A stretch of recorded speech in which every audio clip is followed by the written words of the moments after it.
Episode 6, Synonymous. We back. We back. Reggie's still in Korea. Still in Korea. Yo, how's it going over there, man? I know it was kind of a little bit of a scare earlier in the week. You know, they shut down transportation. How have things been going since then? Because you're still there, so it must be all right. Nah, I'm still here just for my own choosing right now. But it's crazy over here. Every day, it's at least 500 to 1,000 new people that's infected with the coronavirus. So it's been different. It's usually the streets, you know, from what I've been told, is full of people. I went to the mall the other day. It was like damn near empty. And it's like a ghost country right now just because everybody's scared of contracting the coronavirus. But, I mean, it don't even, from what I understand, it doesn't even affect young people or middle-aged people. It's like all old people that's getting sick and dying. So, right.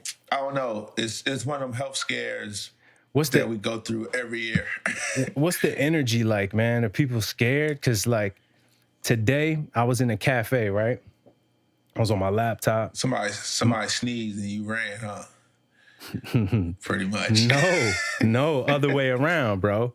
So it's the weather here is changing. It's nice. Actually, we didn't really even have a winter, but I get seasonal allergies, right? So my allergies are starting to kick in. I sneeze, I hit and like allergies.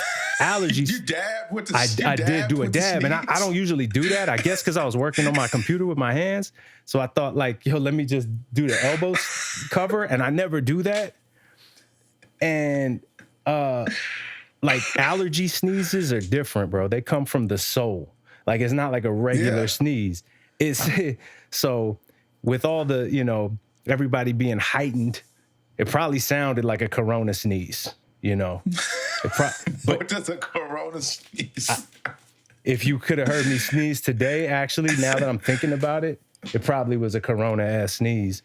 But I sneezed heavily, and the girl that was sitting right beside me immediately got up and went 2 stools over and got the fuck away from me immediately. Wow. That's like, crazy. Yeah, it hurt my feelings. So That's crazy. I reached in my bag. I pulled out my Allegra D. I was like, no, it's just allergies. It's just allergies. I'm fine. And then she ran out of the coffee shop. Then at that point, she just grabbed her shit and, oh my God. And she was Asian too. I don't know. She just happened to be Asian. I mean, not that's not profiling, but it's just a little fun fact. Yeah. I can't believe people so scared though. It's ridiculous. I see people posting like, "Oh, you guys need to be clean and wash your hands." Like, motherfucker, you should be clean and be washing your hands anyway. Fact. You should have been doing that shit before this virus hit. Yeah. It's not even new. The coronavirus is not even, it's on the back of Lysol cans. It says kills human coronavirus. You didn't even know that, see? You didn't even know that. See, it's not even new. It's a new strain of the coronavirus that the health organizations never seen before. So that's why it's killing people. They don't know how to contain it. That's all it is. You think they're going to have a weed strain called Carona after this? Of course. Of course. They're going to call it... We call COVID-19. Corona Lyme virus. Some shit. You know how they do, man. They make up... Coronavirus lemon head. Lime drops. I wonder what the effect of it is going to be. You think it's going to be a hybrid or a sativa or an indica? It's going to be an indica, because that shit... It's got to be an indica. Put you out, huh? That shit might kill you. I'm not buying it. I ain't smoking no fucking Corona. You seen the pictures of they got like Heineken beer bottles wearing the mask, and it's in front of like a Corona beer. You've seen them shits. Nah. They going crazy with that. Of course. They say the sales of the Corona beer company have dropped. How stupid are we? How fucking stupid are we, man? Motherfucker. Hell no, I ain't drinking that damn Corona. Get that shit out of here, man. I ain't getting that virus. Fucking viral beer. Fuck from around me. Yeah, you really haven't. I can't wait till you look at this shit. You gonna go actually hold on. Let me put my mask on and drink it through my mask. And we're good. Where's your mask, dude? Where's your N95?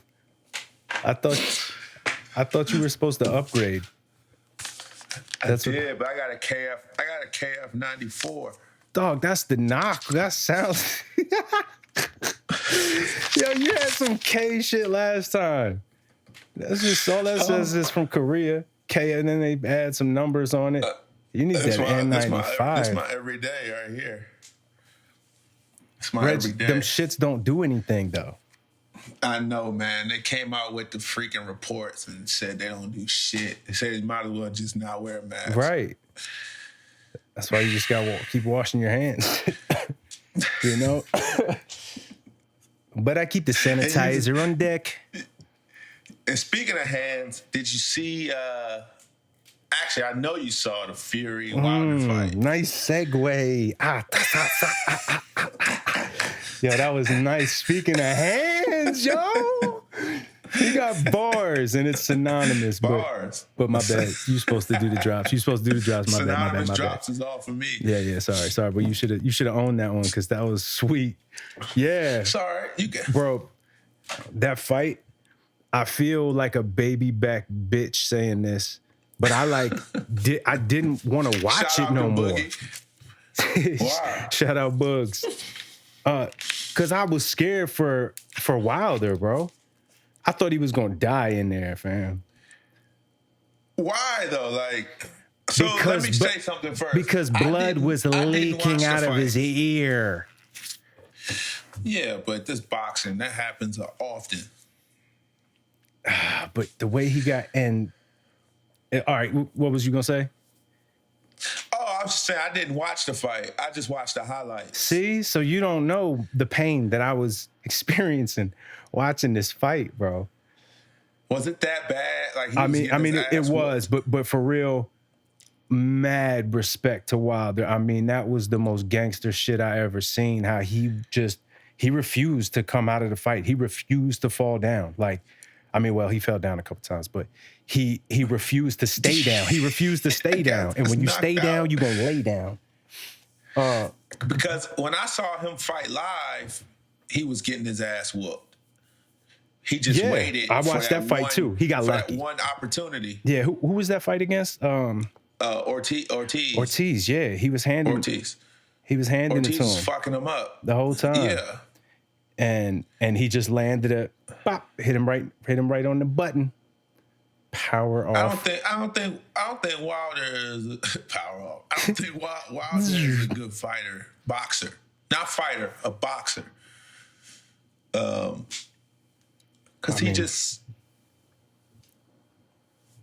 waits for one punch. But I watched him fight live. He was getting fucked up. Like every fight, he gets fucked up. Everybody even said the first time they fought, he lost. Yeah. I don't know. What do you think? What do you think? Like boxing skills, or he's just he's got sweet masks and costumes that he comes out in. That shit's dope. That's why he said he lost. I can't believe he said that, bro. But then he also says that he trains with a 40-pound vest on or some shit. So what you talking about? Yourself. Don't come out in a fucking Transformer costume next time, dog. Or just own your L. Yo, but that fight was it was crazy, man. All right, let's talk about Fury, though. Fury, this dude came out. Did you see his entrance? No. They had this Tell me about his motherfucker entrance. hoisted up on like a table. He was on a chair sitting on like a board, and there were 4 people carrying him out above their heads, and he was just sitting on a chair, and his entrance music was like a throne, you know. He was all dressed up in this crazy shit, and he came out to Patsy Cline Crazy. Some medieval king shit like, damn, my mom's gonna kill me for fucking up the time frame of this. My mom loves Patsy Cline. I want to say 60s, early 60s. No, I mean him being carried on the throne. Well, it was more like royalty. Yeah, it was some royalty shit. It was like, and he was chilling. He was chilling, and he's singing "Crazy" by Patsy Cline. Like, you know, obviously with all that and his affect, he was saying like, "Yeah, I'm crazy, bitch." And then you got fucking Transformers coming out, like just trying way too hard. He came out with D Smoke. That's man, okay. Cause we had it on mute, and I think Lou was playing music or some shit at that point. Okay. That's who that was. Damn, I should have fucking listened. I gave no respect. It was D Smoke. He probably did No Commas, his single for his new album. Is that what he was performing? Who it was. I mean, I didn't listen. I just seen him walk out with D Smoke. I didn't listen to the So I heard like the first couple bars before somebody that I was with was hating, and they hit mute. Fuck that. They got their homeboy out here, blah, blah. And it was either Lou or Thriller. Probably both of them. But me, I should have stood up for it. I should be like, nah, let me hear that, because, you know. But anyway. Yeah, D Smoke is nice. He's very nice, so I stand corrected. Sorry. But yeah, so then, I mean, the fight starts. Fury's giving it to him. He's giving it to him, but it wasn't out of hand yet. The turning point in the fight was, and it's crazy to me that nobody's talking about this. Maybe they are. I didn't look at the, you know, like the post-fight analysis or anything, but in the moment and after the fight, immediately after the fight, none of the analysts were talking about it. But Fury hit him like in the back of the head to me. It was like the back of the head and the ear. It's like right, like back here. And that's what ruptured his eardrum and had him, had him leaking. And who the fuck was calling the fight, man? I wish you watched it, yo, because was it Lennox Lewis, yo? It was horrible. They're like, seems like he's got an equilibrium problem. His equilibrium's off. Well, yeah, blood is leaking down his neck from his ear. I'd say his equilibrium, something's wrong with his medulla. But something wrong with his medulla oblongata.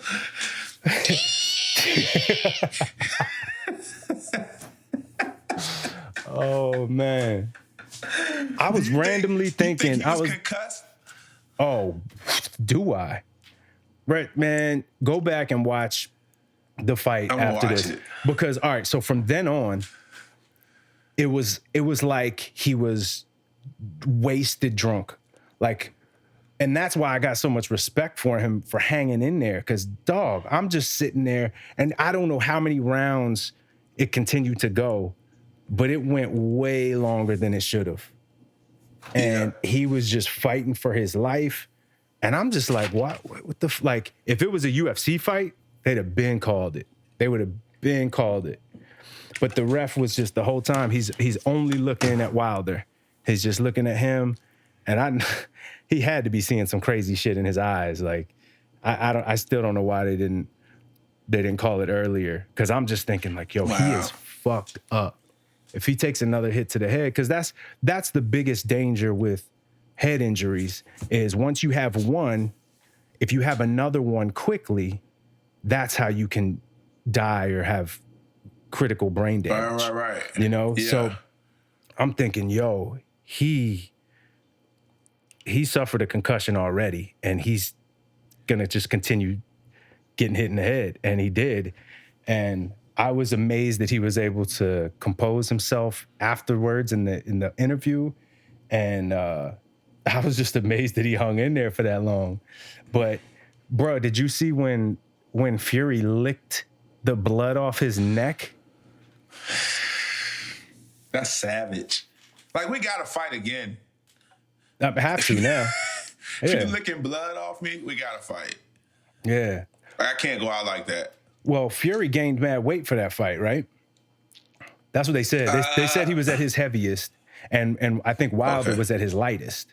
I mean, he licked blood off of him. Yeah, let's get back to that. Like, nothing else matters anymore, dude. And it was a weird lick too. He was like flicking his tongue, like right here. He licked it like right here. Licked his shoulder. He snake tongued this shit. That shit was the weirdest shit, bro. It was weird as fuck. He said he wanted to taste blood. He said he wanted to taste blood, though. I mean, yeah, he called it. He kept his promise. And then the craziest shit was after that, this dude puts on a whole concert. He did like a 3-song set in the middle of the ring afterwards. He's getting interviewed, and then he just takes the mic and he starts singing what was the fucking song, yo? Damn. We don't have our producers here in the building tonight. Somebody could have helped me out. Gorilla definitely would have remembered. It was some crazy shit like Sweet Caroline, but it wasn't that. It was, I mean, he's got a pretty decent voice. It was pretty good. He can sing. And after, 7, 8 rounds or whatever, however long it went, like, I was like, damn, that's pretty good breath control. This guy might have a career. He might be a little synonymous, you know? Hey, you want to steal the drop? I know, man. All right, let me get in my lane, bro. Let me fucking. You want to have a synonymous drop so bro. bad. Let me button my cardigan, man. It's all right, man. It's not for everybody. I know, you're right, it's man. It's not for everybody. I know, but you know, only a select few, the chosen ones, can say synonymous. Yeah, you know how it is, man. Rappers, only a couple of us. Rappers want to be athletes, you know. So they say in a fight that Fury he's reaching. Fury was cheating. He said he was cheating. Said his gloves was floppy. He was hitting them with they had like bags of bricks or some shit in his gloves. That's one reason why he was. That's what the fuck it looked like. He looked like a character from Mike Tyson Punch Out. He just looked like a video game dude. They said like his fist was like at the bottom of his glove. So when he was punching him, it was like it was something else in the glove that was hitting Wilder. Yeah, somebody sent me a breakdown video, and they might have talked about that. But I hope somebody is talking about how he got hit in the back of the fucking head. He got hit in the back of the head and right in the ear. I don't know. I think it might have been his whole face was swollen though. Because after that was the starting point. Boom. Then he had an equilibrium problem. So then he couldn't see anything. He lost his balance like Oprah. Did you see Oprah fall on stage? Oh, my bad. All things are equal or at peace at all times. Yo, I did, but I didn't see the original. I just saw some crazy video mashup that somebody made, and it was fucking hilarious. They said Michael Jackson tripped her for talking about it. Yo. And in her speech, she was talking about balance. That's the funniest after shit. She said it, she fell. Dog, this video that I saw was like balance, and then they had fucking Jordan come out there, somebody crossing her up and then falling. It was just a crazy mashup of just ridiculous shit. It was. You know the funniest balance video I've ever seen? Do you remember when the lady was when she was crushing the grapes? And she fell.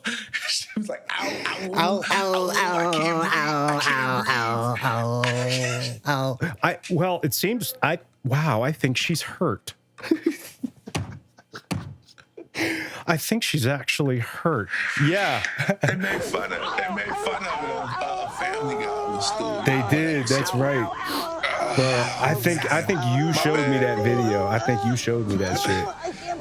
That originally. Shit is classic. classic. That's one that will anytime you pull it up, I'm gonna laugh my ass off. She took a hard Yeah, if you're fall. having a bad day, you should watch the video Okay. of the girl crushing grapes We're and gonna falling. And make sure and she it's is. because Get she like had it coming. We'll be back right It's after her. this. She was trying to fucking cheat. She's like, Yeah, hold up, stop. She's cheating.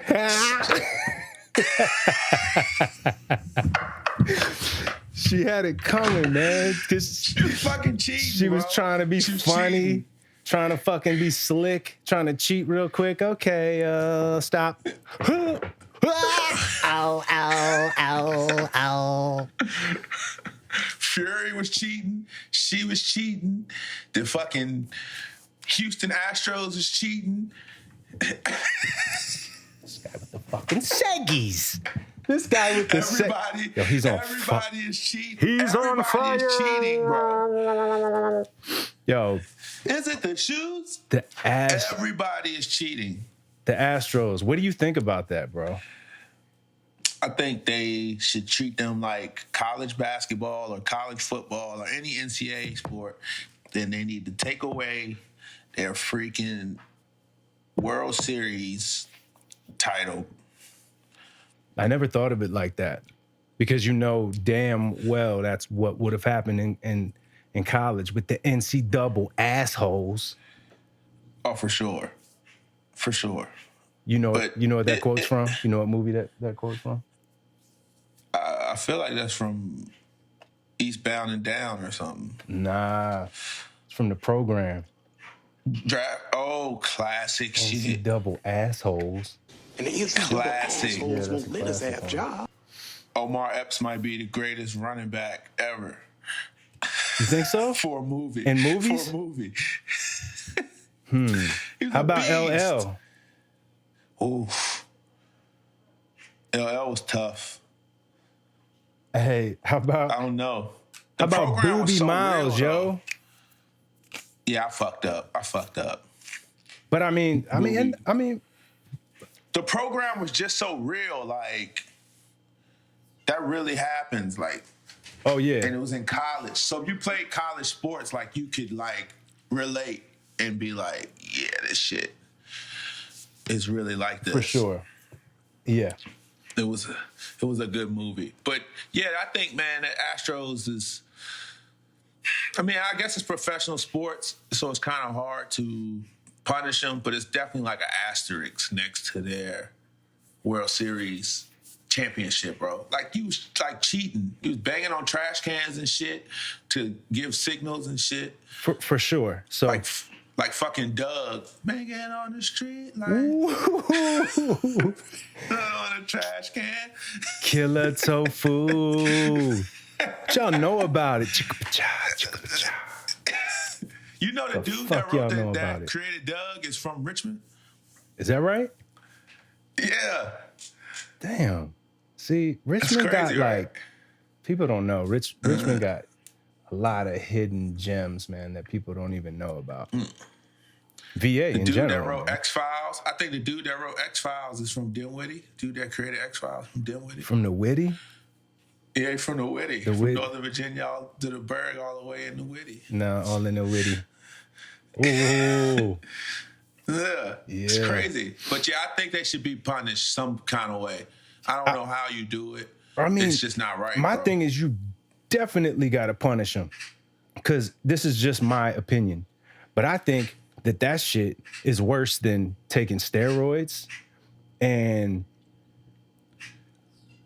like like Pete Rose, he's banned from the Hall of Fame. He can't get in the Hall of Fame because he was betting on games. On himself. On his own himself, fucking though. team. What? That's not changing Right, the to game. win. He bet on himself to win and shit. Yeah. When they was Doug Funny and on the trash cans, that's changing the game. When Right. they decided to play Doug Funny and bang on the trash cans, now that's changing the Right. game. But steroid use and crazy. then steroid use, you still got to hit the ball. Yeah. That's just like let's just like minimize the steroid use a little bit. You taking a crazy supplement, okay? You still have to be a good baseball player. Like I'm not Right. saying that I'm not okay in it. I'm not saying that it should be okay. But I'm saying you're talking about directly changing the game and directly cheating versus doing something that could give you an advantage, you know? But then the Pete Rose shit, that's just, to me, that's crazy. Yeah. I mean, if you've been keeping up with the preseason, like the Astros players been getting hit by pitches all preseason. Yeah, it's been a lot, right? Like as a punishment. Yeah, it's been a lot. But I think it's going to get worse during the season. Yeah, for sure. And I wouldn't say probably all the Astros players, but probably the Astros players that were on that team that won the World Series I'm gonna predict they're gonna have a tough season this year. Yeah. I think the MLB is gonna have to put a rule in place this season, like if you hit a player, then you're gonna get punished for whatever. I mean, for intentionally going at them. Because it's going to be that crazy. They kind of like in danger, bro. Right. Like, you got to think, somebody throwing that baseball at you 80 to 100 miles an hour, Fuck that. trying to hit you. And these pitchers have, like, impeccable aim. Yeah. Like, they hitting the glove, they hitting certain targets to strike you out. Like, them hitting you is, like, the easiest target. You fucking human body. Like, yeah, you remember when Randy Johnson made a bird explode? Did you ever see that? Right. Yeah. Like, that's fucking crazy. Crazy, man. You could kill somebody. You hit him in the wrong, you know. Yeah. I mean, Kirby Puckett had to retire from baseball because he got hit and he lost his eyesight. So, fucking crazy, Kirby Puckett, like one of the greatest baseball players ever, his career just got cut short. Yep. That's a hell of a name, isn't it? Kirby Puckett. It was one of the best. It's one of the best. How about Kirby Puckett? How about Coco Crisp? Coco Crisp. I mean, that's too. It's just too intentional, though. Kirby Puckett that's his name, though. That's just Coco Crisp. That's his name, not Coco Crisp. It just happened to be a cereal named after you. No, come on. The cereal was out. Let's just call him Coco. Coco Crisp. There's some crazy sports names out there. There's a football player named Tabucky Jones. You remember him? I remember the name. Tabucky. He played for the Patriots. Ha Ha Clinton Dix. Ha Ha Clinton Dix. How your name Ha Ha? See, motherfuckers just know, I guess. They just know, like, mom was like, that was a hard pregnancy. I just pushed out an NFL player. Let's name him some crazy shit so they can talk about and get us more money. Ha Ha. Ha Ha. Dix. We'll be laughing all the way to the bank. That's fucking hilarious, bro. Who comes up with these names? Bro, we got to revisit this because there's so many good ones. And it also reminds me of the Key and Peele skit where they're doing that, where it's like the East. Yo, that might be one of the best. Slap ass. Oh, come on, I'm just trying to play. I'm slap ass. Slap ass. That's fucking fun because we talking about baseball, and that was a baseball skit. That was good, yo. But the East-West All-Star game where they just have all these crazy fucking names. They're poking fun at the Ha Ha Clinton Dix, the whatever the fuck you said. Tabucky Jones. Tabucky Jones, Alabama.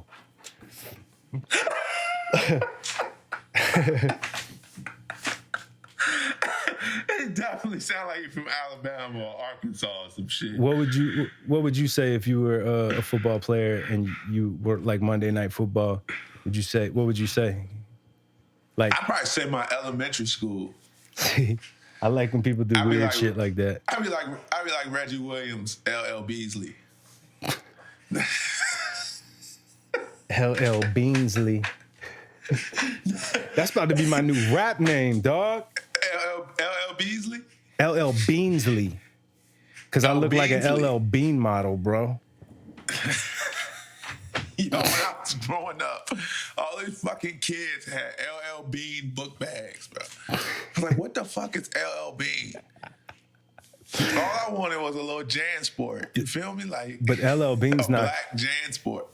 LL Bean's not gonna break. And if it does, It's not going nowhere. send that shit back and they'll give you a new one.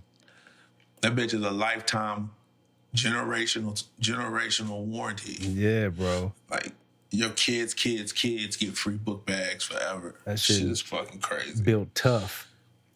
Ford. No, but speaking, and let me ask you a question. It's like cheating. Do you think, so we mentioned this before, but we talked about sports cheating and Astros punishment and whatnot, but in hip hop, we'll say hip hop because we know in pop and R&B people write songs for other people all the time. Right. But in hip hop, do you think having a ghostwriter is cheating? And also, why do people get scrutinized in hip hop for having someone else write a song for them? But why not, like in pop and R&B, do you get scrutinized for not writing your own lyrics? Like, why is their standard so high, and is that cheating? I think it comes back to the same conversation point where we had a couple weeks ago when we were talking about Billie Eilish talking about rappers that aren't allowed to lie in their raps. They're not allowed to lie in their music. But then if Taylor Swift's on a yacht eating grapes, but she's really not, you know, right. then what's the difference? Then it's all good. I think the difference, or at least what we kind of agreed upon, or is just that hip hop was built as a competitive sport. And I think, but I don't, I'm a little bit. That's a great point. Yeah. I mean, I think that is definitely where it comes from, where people are saying, oh, Drake don't write his raps, shit, he can't. But see, he does. He can't be the best. I know. No, like, let me finish. He writes songs for people. Yeah. My bad. Go no, ahead. you good.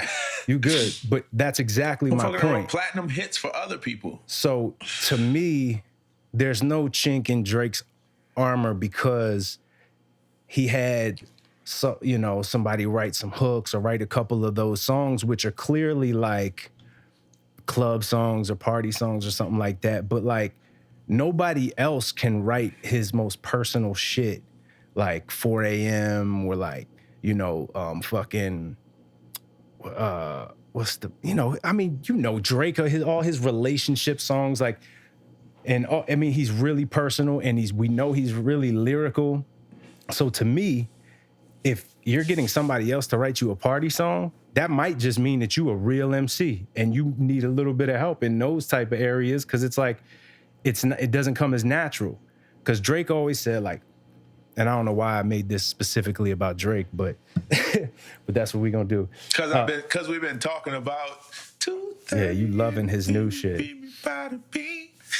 But to me, if you have somebody helping you out with some party songs, like, or like songs that lack substance, for the lack of a better term, I guess, that's fine, bro. Like, it's making music. Like, when you're in the studio, a lot of times you need other people's energy. Whether somebody else is writing your rap or not, you are feeding off somebody else's energy. So, I mean, right. Kanye even talks about all the time how, when he's creating, I don't know if he's still like this, but I know coming up, they said anybody walked in the room, the mailman, the pizza delivery guy, hey, yo, let me run this bar by you, and so he would get that input. Like, is that cheating? Like, in the moment to be like, yo, what do you think of this? Because even I do that. I would personally never have a ghostwriter because, like I said, I'm a prideful rapper. I still battle and shit. Like I don't believe in that. And it's more so that I believe in my pen. I believe in my pen skills. And so, but at the same time though, I'm not on Drake's level. I'm not on Drake's, like Drake is on this, he's got a machine behind him. Why the fuck not? Like, I don't blame him, you know what I'm saying? Like, I don't blame him for getting some help on some club records or whatever. Like, well, also, I think as an artist too, you have to develop new sounds as well, and you have to change. You have to change. It's like me being a basketball player. Like, yeah, when I was younger, I played a certain way, but as I got older, I have to adapt to like the climate and the game change, just like an entertainer does. As you get older, you can't stay in one sound from 2003 and it's 2020 and you still making the same music 2003. Like, I can't play the same way and you can't make music the same way. Right. It's synonymous. Yeah. Like, you just... Yes. Yeah, I'm going to stay away from the synonymous drops because that was real. That wasn't... So I don't think... I having a ghostwriter in as far as cheating in hip hop, I honestly don't see nothing wrong with it. I think that's how we get like some of the best music. I mean, like P. Diddy has made some of the greatest hip hop songs, or had some of the, I won't say shit, he probably has had some of the greatest rap verses. Who? P. Diddy. Give me one. But we can't stay alive forever, but as long as we're here, then we might as well die. Like shine the victory together. Verse, right? Yeah, but you only know that because of B. But I'm saying that's a great verse. He didn't write it. And I'm eating gummy bears in the studio, like Lil Wayne. But I mean, sometimes you need help. I mean, like when Drake had Quentin Miller. We keep talking about Drake. When Drake had Quentin Miller. Well, because I think it's the most relevant. I mean, it's the one that people talk about. Don't nobody else really care. And a lot of people would be surprised by how many. And Saha writing his stuff. Well, and Rhymefest wrote Jesus Walks. Right. You know? Yeah. But that's why I say sometimes you need a new sound. Like sometimes the ghostwriter can't be the one in the spotlight just because they don't embody everything. Like I don't know. I think sometimes like the delivery, Kanye's delivery is probably better than Rhymefest in Consequences. That's why Kanye is Kanye and Diddy is Diddy. That's why Diddy's paying such and such to write for him, because Diddy is the star. Yeah. So here's what I think. If it comes down to you're tested against another MC and it's me versus you, what is my ability versus what is your ability? Let it be known that, you know, that will speak for itself. But if we're making music and we're trying to be successful and we're trying to make money off this, why not utilize all of the resources that you have? So I don't see, I don't see anything wrong with it. I just wish more motherfuckers would let me write for them, because, you know what I'm saying? I mean, sometimes it's like that. I mean, I don't know. I don't think having a ghostwriter is cheating. I think creativity. You can't cheat with creativity. You can't cheat when you're being creative. I mean, unless you're talking about a case where you have taken some person who is an artist, who has little to no skills, has a look or has some kind of gimmick about them, and then Tekashi 6ix9ine, and then a machine gets. Yeah, I was never impressed. And then a machine gets behind them, and you got all these people making them and all that. But like, I can't think to my knowledge, I can't think of somebody in rap that fits that. I think in other genres that happens all the time. They see something in somebody, because now, you know, we talked about it last week. Now you kind of got to be self-made, and then labels get on because you've already showed that you can do the work. Now they'll get you resources like top producers. They'll get you good marketing, promo budget, tour budget, you know, all that shit.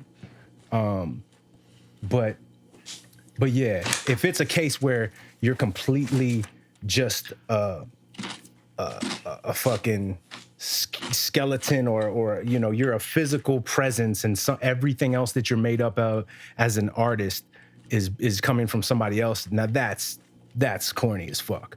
But I don't know if we even know about artists that are like that. I mean, can you think of any that are completely made behind the scenes, that are powered by like who? Well, Tekashi was, for sure. And you got to think, before he went to jail, he was probably one of the, if not the biggest, one of the biggest rap stars out there. But motherfucker had like 7 top 10 songs in a row. But to me, he was definitely made. Yeah, but like to me, I didn't see that as, I just saw that as people buying into shit other than the music. I saw that as people buying into his gimmicks and all that. I didn't think that it was like, you know, oh man, this shit is like so good that somebody must be writing it. Somebody, you know, like somebody's making this kid into a star. I just always thought like people are ignorant. People are stupid. Like generally speaking, most people are fucking stupid. Sorry. People are ignorant. People are stupid. But that's seriously, Reggie. Like you think about, you know, the IQ levels of most people, and aside from that, aside from me being people love entertainment. They love drama. There you go. They love something that keeps them. I sound less like an asshole. Entertained. Yes. Something that keeps their attention. Like everybody's attention span these days are so short. Yeah. That's why songs are so short these days. 2 minutes, 3 minutes. Yeah. Cut. Right. Yeah. No, that's better put. I sounded like an asshole. And people like love the fact that that's why loving hip hop and shit like that is so popular. Because people love the drama, they love the entertainment. Like speaking of club songs, what do you think is your best? What you think is your best club song? I don't make club songs, man. Okay, your best. I've accepted that fact at this point in my career. Like upbeat song. My best upbeat song. I like Hash Browns a lot on my last album. I mean, upbeat. I like That's the Way off Citizen Kane. That's the way. That's my shit. Yeah. But upbeat. Who Wants Smoke? Like when I do live shows, Who Wants Smoke and Caught a Body are like my real high energy. Caught a body. Just turning up. Yeah. Caught a body in his bed. Caught a body. Yeah, I bring that one out still every now and then if I really just need to turn the fuck up. But yeah, that's what I want. No, I'm not even gonna talk about what I'm about to do. Y'all just gonna see it. But yeah, I stopped trying to make songs to please certain people and certain avenues, and you know, like I'm just doing me. I know what I do best, and I'm just gonna continue to do that. You know, I make headphone music, not club music, for the most part. I mean, could I make a fucking club banger? Yeah. Would I, you know, to do that, would I feel 100% secure and like I didn't compromise some of me, you know, as who I am? Would it feel authentic? Would it feel real? Probably not. I mean, maybe if I really, but that's just not my motivation. My motivation is really not to make a club banger. You know, my motivation is to touch. Aroma for me. Ooh, I forgot about that. Okay. Aroma is. So Aroma is I think that's my number one radio friendly song. I mean, it got radio play that whole summer, almost every day. Aroma's sweet. Almost every day. I remember when you first let me hear that, I told you from the beginning. Yeah, shout out to Visto, man. Shout out to Visto, bro. Yeah. Aroma is. I still listen to Aroma. No, yeah, I think that's a timeless record. But again, I think a lot of my fans didn't understand it. You know, they thought that I was doing something crazy. Song about weed, people. Say what? So they don't understand it. You gotta listen to it. Right. Yeah. It's a lot of weed. Right. No. Yeah. It's to me. Nah, I don't want to say that, but it's like when Jay-Z did Big Pimpin'.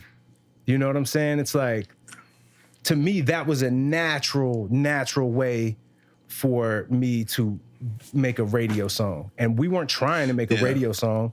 I just knew, as soon as I heard that beat that Lou made, I knew this shit is gonna be fire, and I know who I need on it. And I did everything to get Visto there. We stayed up all fucking night that night. We recorded that at my crib. I went and got him out in fucking like Landover, Maryland. I was in Alexandria, Virginia. Went and got him. I don't think his vibe wasn't right. I'm like, yo, I got you on the drink, the smoke, everything. Like, we good. Just come on. We're gonna vibe out and we're gonna knock this out. We're gonna have fun. And first couple takes, he really still wasn't in his bag. The more we kept going, yo, it was just like 3 a.m., 3:30 in the morning. He had like 2 just fire takes. And he was doing takes like, we was working on the record. I was writing, I was doing my shit too. We were both working at the same time. But the majority of what is used on that record was done in 2 takes from him when he like hit his stride at 3:30 in the morning, and then we stayed up the whole fucking night. And Lou had that shit mixed in like a day. And what Lou did with that mix, the real MVP of that is Lou. Lou brought that record to life. And yeah, man, you got me inspired to fucking push that joint again this summer. That shit's sweet. That's sweet, yeah. Man said, won't you come soon like Oklahoma? Now, okay, let go. I'ma locate a home, deliver my loner. I give I'm a donor. Aroma. Ooh. That shit fire. Come on, man. But yo, I know hella bars in there went over people's heads. Over people's heads. And I think that's the thing. Like, I think my bass was probably like, yo, what are you doing trying to like do this? And I'm not saying a lot of people did like that, but I think, well, yeah, I think probably a lot of my fans was thinking like, yo, you're like a rapper. Like, what are you doing making this? But yo, I'm rapping on that motherfucker though. You are. That song is that song and Grassroot Tangent are like my favorites. Grassroots is another timeless one. Damn. Yeah, like, and I like you have songs I told you before that I like, but like those two are like, I don't know. Every time I hear those two, I freaking like. Yeah, that one got me on MTV. I don't know. That Grassroots opened up a lot of doors for me, actually.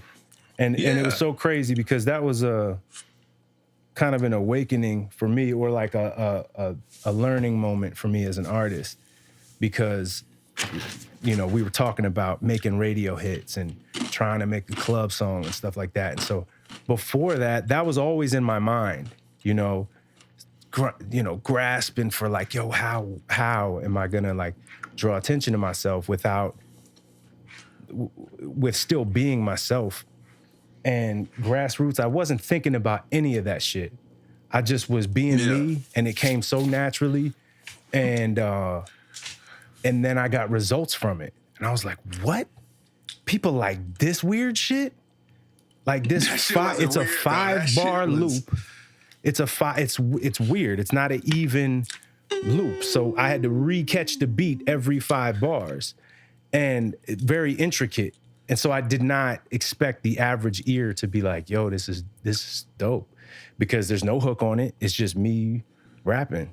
And so that's when I was like, oh, wow. If you just be yourself and do what you naturally do, people gravitate towards that, And I try to remember that. That shit is hope lives in no man's land again. Stores going on clothes like a mannequin. Mm-hmm. Like a donkey with a trunk. Knock 2 into 1. Come on, man. Too sick, too sharp, quarantine porcupine. Kind of porcupine. Come on, man. I just want shows on the regular. Mordecai. Ooh, that was my show. Nobody got. No, I'm telling you, people don't get that. The regular show. Like, I'm just saying, bro. Those two, I don't know. I mean, I like a lot of your music. I listen to AO. Ayo. Like I could just run that shit down. I will never forget the lyrics to that song ever because it starts with an A. So like when you plug in your phone in your car, that shit comes on first. Song. I'm so fucking sick of that song, but if I ever need to perform it, I will never forget it. I mean, yeah. I'm like I said, man, those two are for me, but we just completely got away from it. We got away from it. It's all good. It's all good. We just talking, man. We just talking shit. No, but while we're on music, what are you listening to right now? I'll tell you that everybody has been talking about this Lil Baby album, so I listened to it today. There's some bangers on there. What you think? I like it. He can rap. Oh, he can rap. Yeah, that's what I liked about it. Is that he got flow, like he's rapping. Yeah, like no mumble rap. Even though he sound like a mumble rapper, if you listen to him, he's going in. That is exactly how I consumed the project, right? So this morning, I'm like, everybody been talking about this shit. Let me play it. So I start playing it, and because he's got the melodic delivery, it's kind of, it's kind of sing-songy. I just kind of like got caught in a trance, and I'm just like, man, I gotta turn something else on, bro. And then somebody else hit me up and was like, yo, you heard that Lil Baby? I've been listening to it all week. I'm like, all right, I'll give it another shot. Because I've heard his other joints. I know he's rapping, but I just wasn't in the mood. Yeah. And so I zoned out and this afternoon and listened to it. And that is exactly that's my takeaway from it. Sonically, it sounds like a lot of the beats, take heed, whatever. It's like a lot of beats that you would normally hear, right? Or like on the radio or a lot of artists. That's the sound right now. So that's what I love about it is he has done what Lupe Fiasco has done, and I'm not putting them up there with them, but I'm just saying listen, hold up. How dare you? How dare you? He's doing. I don't know if he's doing it intentionally like Lupe and like Kendrick did, but the way that you use melody and, current sound and certain production and still rap. Like he's really rapping. And if you're not listening, you won't know. But like, if you really he's got little metaphors in there. He got bars. He really he doesn't take a bar off, and that's what I like about it. And so I didn't want to believe the hype, but he's nice, man. Lil Baby. I gained another. So I already was listening to Lil Baby, like I like his music, and then I gained another respect for him. So on this promotional run for his album, he's doing all the radio stations, obviously. Mm-hmm. Oh, did he freestyle? He's freestyling at all these stations. And he is like going in, like showing motherfuckers like, hey, like I really rap, bro. Like this is not like I'm just trying to make money. Like I do this for real. You can tell he's got respect for the game. For sure. Yeah. And you can see it. You can tell. Yeah, and I think by doing that, I think he also garners more respect from the hip hop heads, the people in the industry that really appreciate lyricism and things like that. I think that helps him a lot. That will give him another notch for me once I see that. And it's funny. I'm glad that that's the case because as I'm listening to it, I'm like, I know he's on a press run right now. I got to pull up some of these freestyle videos and see what he's doing if he's freestyling. So he's going. I'm eager to watch them, and I'm happy to hear that's what he's doing. But you know what else? He's definitely going in. You know what else I've been eager to watch? Wait, before we talk about this video, I know that's what you're gonna talk about. You sent me this shit, and I saved it for the podcast. But this shit's crazy. All I gotta say is Drake's Chicago freestyle song is my song right now. Drake. Chicago freestyle is. I don't know if you've seen the video for it either. Oh, he got it. He got a in vid? this video. He looks so. He got a video. He's in Marcy Projects. That's what the video was for. No, it's for the other one though. It's for the other one where he samples the Jay-Z I saw song. that blowing up on Twitter last week. Bro, he looks so uncomfortable. Even in the actual final cut of the video. Man, he looked like he ain't supposed to be there. Like, 'Cause man, I hope nobody run up on me. Well, the behind the scenes clips were exactly that. He's like looking around, trying to do his rap shit. Yeah. Oh shit, what they doing? Yeah, you know what I mean? Trying to do. It's like, nah, Why the fuck did you come here? So, is there any significance of why he shot it there? Yeah, because the song samples. The song is called. Yeah. No, I did hear that one. I did hear that today. You're right. When we something, and it samples Jay-Z. So that's why he shot it in Marcy. Yeah. What song did it sample though? I can't think of it right now. It sampled. I'm gonna tell you right now. Cause it's gonna kill me if we don't. Right. Because I was thinking earlier. I was like, damn. I guess Ho gave him the okay on this one. Should have put you somewhere where no one could find you. That's definitely not it. No. When to Say When is the name of the song. Yeah. Oh yeah. Song Cry. Yeah. Song Cry. Somebody hit me. Yeah. Yeah. What'd you think of that beat flip? Just make sure you know. I was fine with it. It's a good song. That Chicago freestyle though is my shit. But I just don't like when people flip these beats and don't really change much.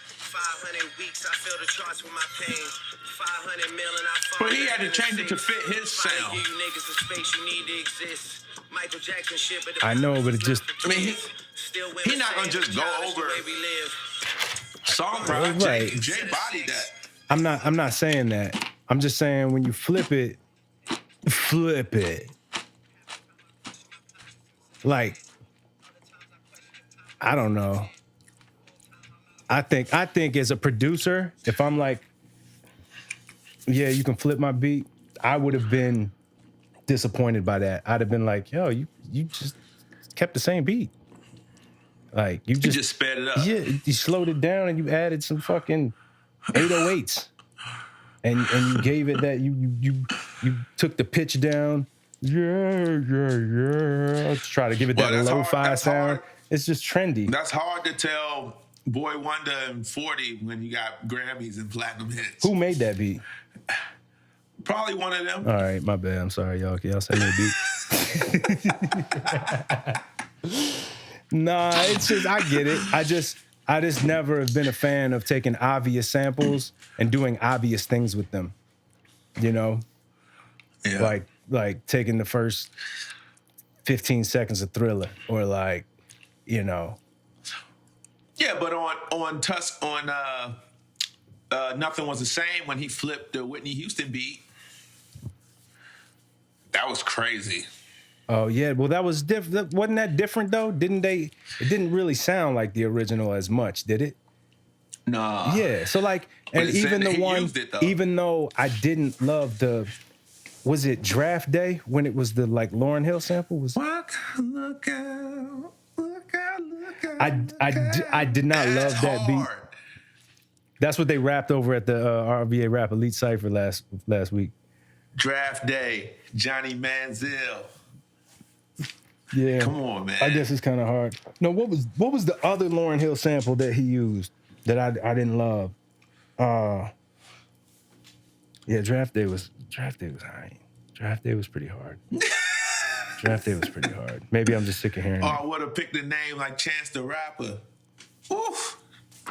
Yo, I'm gonna throw these AirPods in the trash, bro. It's over. It's over for these. You got Korean bootleggies. Nah, they from the Apple store, bro. It's disappointing. Oh, but yeah, speaking of which, what you was talking about, I know you want to get into it. Oh yeah, I can't wait to watch this shit. All right, you ready? On 3.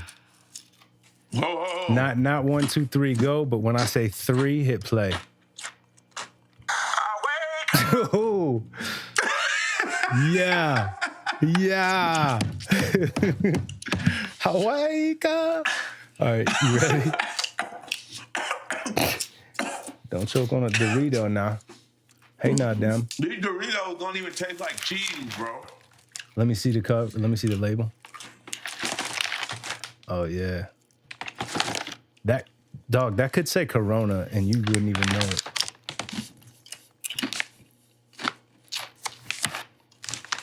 It could say Shit spicy. It could say Corona seasoning on there, and you wouldn't even know it. You But even with my mask on. These are good. Even with my mask on. Like it's sweating, smelly. A lot of choices out here. Got a lot of choices out You here. ready? Yeah. All right. You ready? 1, All right. 2, 3. I wake up and teardrops, they fall down like rain. I put on that old song that we danced to, and then I head back to the track, 'cause I'm a Yo, The Choppers. This is the hardest video of the year.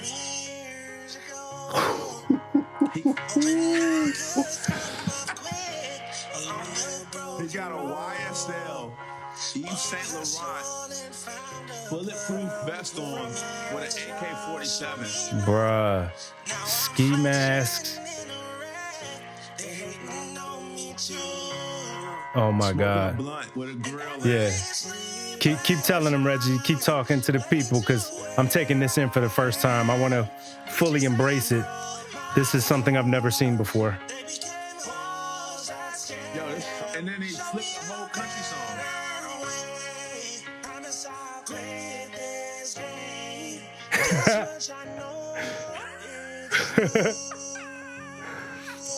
I came up and so could you, and fuck the boys in blue. Oh, so he changed it up. Fuck 12. Oh. So he put his own twist on it. With the Gucci shoes on.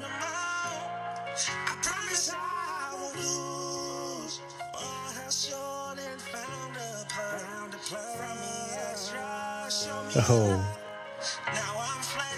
If you're just listening, just bear with us. I'm gonna try to explain what the fuck is going on. But just enjoy the sweet, sweet sounds Of trap country. That's what it is, Reggie. They found. Yep, but they took it. These motherfuckers are smart. I think we might have a new These motherfuckers are smart. Lil Nas X popped it off. Yep, that's exactly what it is.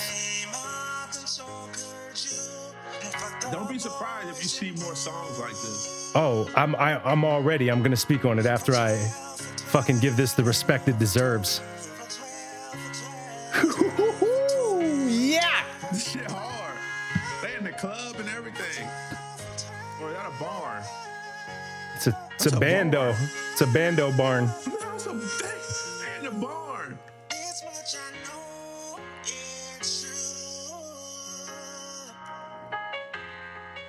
I forgot a Uzi. Amazing video. It is though, seriously. It really is. Like, I it's mean, really that was- good. I can't- That was beautifully shot. It's really good. They executed. It doesn't have 1 million yet, though. That needs to have multiple millions. But, yo, that was incredible. RMR Rascal official music video. Search that on YouTube. I mean, it doesn't have 1 million yet, but it just came out on February 28th. Yeah, Reggie sent this to me earlier in the week, probably when it came out. And I saw the first couple seconds and I said, nope, if we're going to talk about it on the podcast, I got to wait and watch this shit live. And wow, bro, that was amazing. So picture, if you're just listening. Yo, your face right now and the words come out your mouth is so genuine. No, I mean, so because I see what they put into that. And it's dope because it's funny, it's ironic, and it's intentional. Right. It's like they did that on purpose, and it's fucking genius. It's genius, yo. Because you're absolutely right. There was this other artist that I saw come out with a joint that is totally in the same vein as Old Town Road.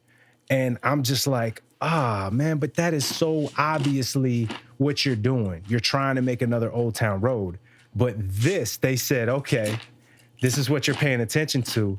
Let me flip it on his head, make a trap video, like a street rap trap video, where we got ski masks and vests on and AKs and all kind of, but we are singing there's no trap beat.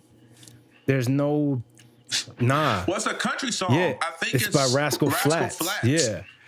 So, because I didn't know they changed the words of fuck 12, fuck 12.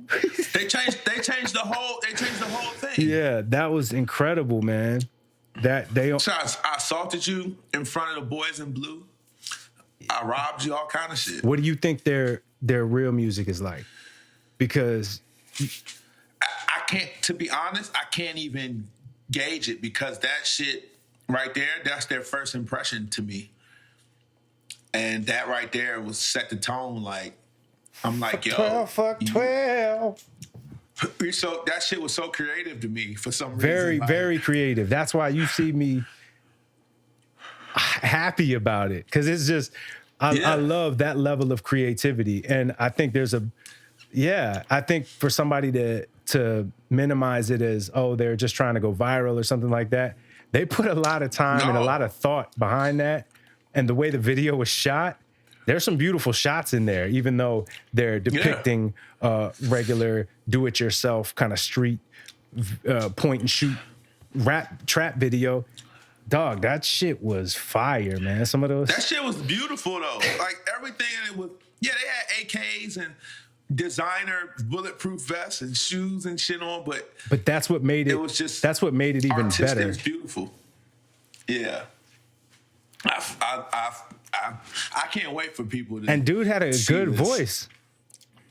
Yeah, he was killing it. He was killing it. You're gonna listen to it again. I'm listening to it right now. This summer I'm watching it again. I'm running around the summer in my Cutlass with the drop down, with the top down, with your mask on. Yeah, my Carona mask. Yeah, I'm riding like this. Let me ride with you. I'll be in the N95. I'll be safe. I don't need an AK. I'll be safe with the N95. And they smoking blunts. They got guns. Yo, this is awesome. It's everything. It's everything. I love it. It's beautiful. It's like it's video of the year, bro. This is video of the year. It's got my vote. It's video of the year. It's video of the year, without a doubt. Do you think? Let me ask you this, because we didn't really touch on it. That rapper Pop Smoke just passed away, and I just bring this up because they rappers got guns and stuff in their videos and all that. But the safety of the rappers is like important. Like them people pointing guns and toting guns and stuff. I know that gives off a certain image, but you've been around a lot of rappers. You've been around big rappers that talk rap game and rappers that don't talk like the street life, but for the safety of what you do in music, do you think that's necessary to keep stuff like that with you? What, to keep guns on you? Rest in peace. Yeah, rest in peace, Pop Smoke. Like, I hate that happened, especially since he was like just gaining notoriety. Yeah, and was man. about to blow up. No, yeah, I mean, to answer that question, I do think you should have protection when you're at that level, you know. You think of T.I. and all the criticism that he got, you know. Right, but that's what I'm saying. We don't even know what's going on in his personal exactly. life, like death threats and stuff like that. But then we see things happening family. like this, you know, artists and athletes getting murdered. You think of Sean Taylor. If he had a gun, he would have been alive, you know. Right. So, yeah, in a lot of cases, you do, whether you want it there or not, you have a target on your back. And what I would say is do what you can to minimize that target, because I think the untimely, sad, very tragic death of Triple X, I just when XX Tentacion, X when he passed, I kind of had a moment where I thought, wow, like I think a lot of the younger generation is starting to misconstrue what the digital world is and what you can do on the internet versus reality. Yeah, they can't separate it. Right. And that's scary. You can't, and same with fucking 6ix9ine, man. Like he brought that shit all to him. You talk that shit, you do all those things, you taunt, you like somebody's gonna see you about it. You know, somebody's right. gonna test you. I don't think that is what the way it should be, you know? I think some people on the flip side, consumers can't always separate entertainment from reality. So some people that may be brought up a certain way may see it differently than, you know, what you're trying to do, just as shock value. And I think at some point, like, right. we got to chill with the fucking shock value, man. We got to chill with all that. Just, it's scary. It's scary. So I think we just got to be careful when we have that potential target on our back, and I think you should protect yourself. You know? Yeah, 'cause I know athletes like walk around with a lot of protection. Like I've been on NBA teams where, you know, the superstars, you know, like if I went out, I could go out by myself. I'm not a superstar. I'm not, you know, yeah, some people know me, but it's not like. But I mean, we talked about the party life of an athlete or something. Somebody, you walk in the club and they say, oh, Reggie Williams from the Warriors is in here, whatever, blah, blah, blah. You could potentially easily have somebody that's now got a plan. Right. But that versus, I won't say any names that guys I play with but it's guys I play with that they couldn't even go outside by themselves when we were on the road without their bodyguard. Like the team would have like a security guard escort them everywhere they went. Mm-hmm.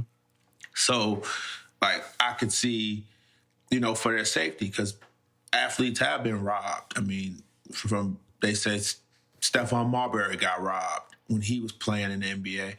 Biggie Smalls made a song. I got a story to tell. When he robbed, they said it was Anthony Mason from the New York Knicks. You know, you speak on Sean Taylor. Yeah.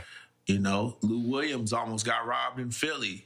Until the dude was like, oh, you Lou Williams. And then Lou Williams went and bought him some food, took him out to lunch. See? But, you know, obviously the higher profile you are, the more safety and necessary steps for caution you have to take.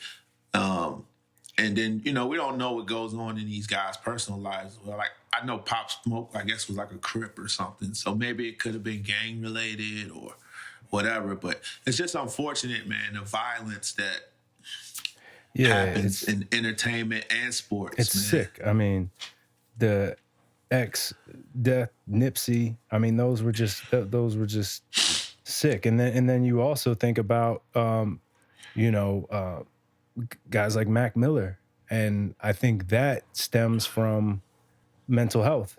And that's a whole nother era. That's a whole nother conversation. Yeah, but I think it's also, you're right, we'll shelf it, we'll come back to it, but I think it ties in with safety. If we're talking about keeping yourself safe, artists are different. We have different minds. It's very easy to get off track, and we got to do things to keep ourselves safe in that regard. Yeah. Like I said, I'm trying to keep it generic because we're gonna come back to it, but yeah, that's just man, I hated that one. That one crushed me. I just think the gun violence it's just crazy. It's just a crazy thing. And I'm not saying people shouldn't have guns or whatever. That's why we have rights and all that. But people are getting killed over. I mean, like I said, we don't really know the whole stories of everything, but I'm sure there got to be other ways to work that stuff out. Obviously, I wholeheartedly think agree.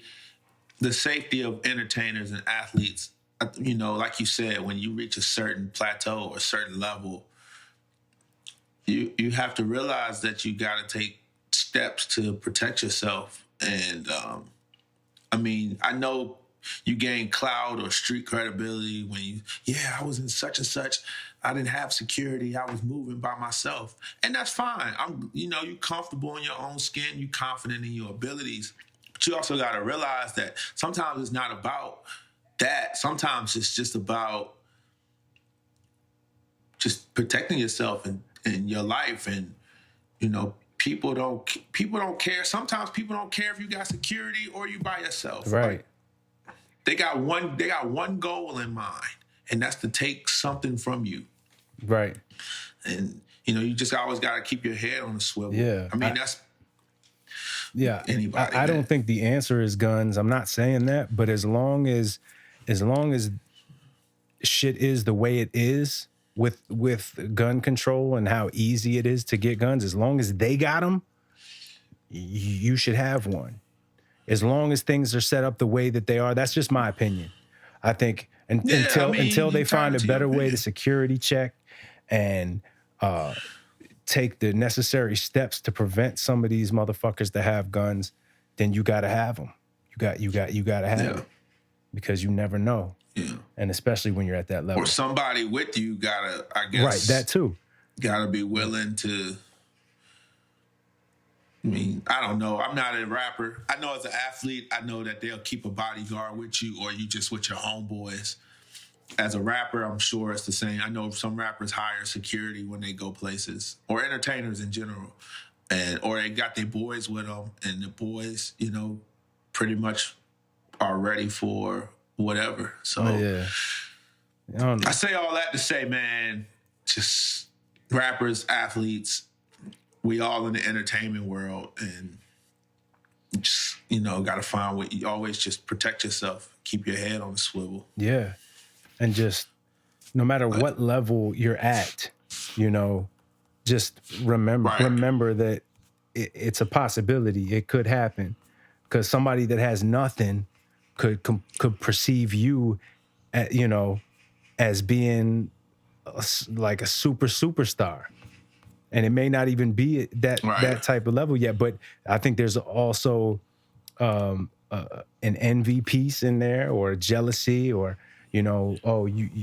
especially if you came from the same neighborhood and now you're doing better for yourself, people are gonna not like that, and it's just scary. So Yeah, I hope all, this slows down, man. All that beefing, man. People just beefing like for nothing, you know. Yeah. Yeah, I hope it. Because it just seems like it's happening so fast, like too much, Too many, man. Look at and too often. Look at these deaths, bro. Like, whether it be gun violence or overdoses, I mean, it's crazy times right now, and I don't like to see it. You know, it's fucking crazy. Nobody likes to see it. I mean, nobody wants to see beef lead to that. You know, on a lighter note of beef, because that gets deep. Let's see where he goes with this. Beef. No. Hold on. 2 NBA superstars. Oh, beefing. I thought you were gonna. James Harden and Giannis Antetokounmpo. Yeah.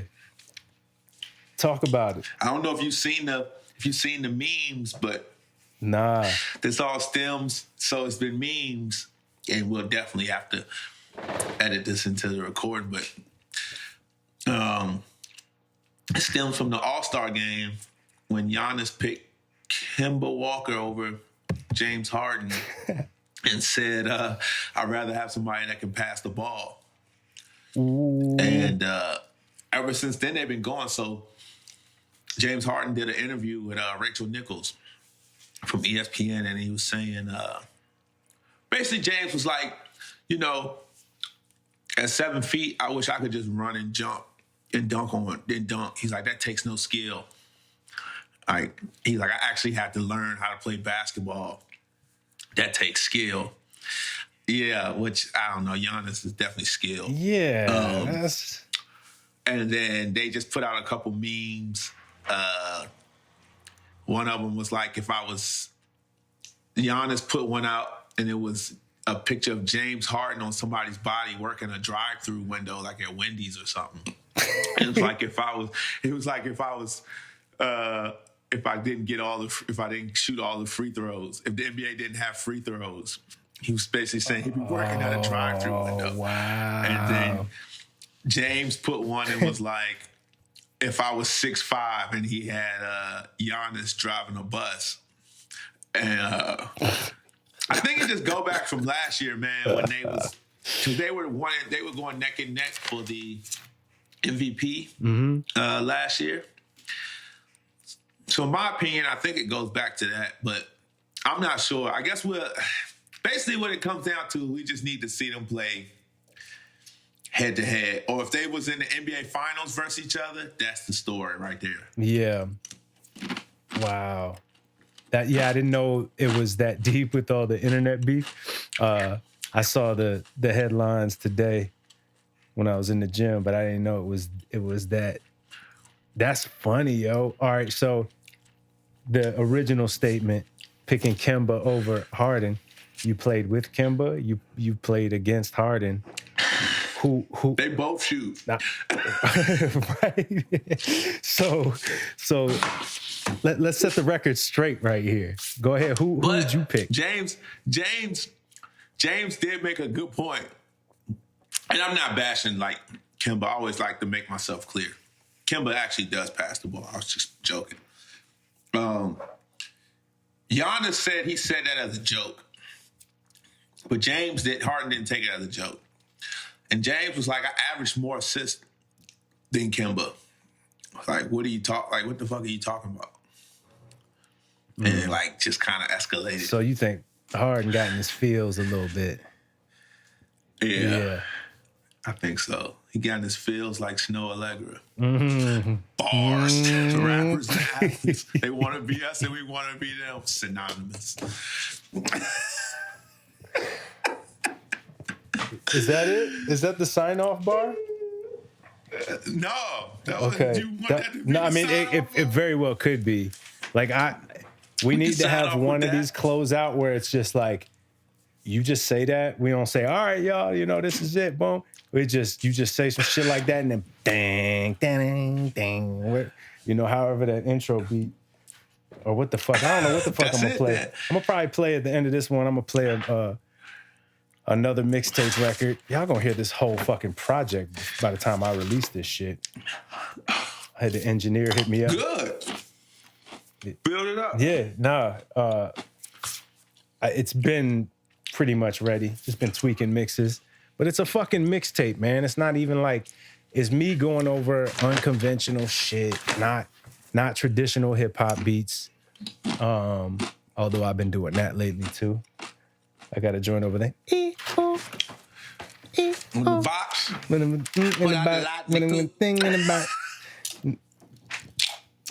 I just have fun on that shit.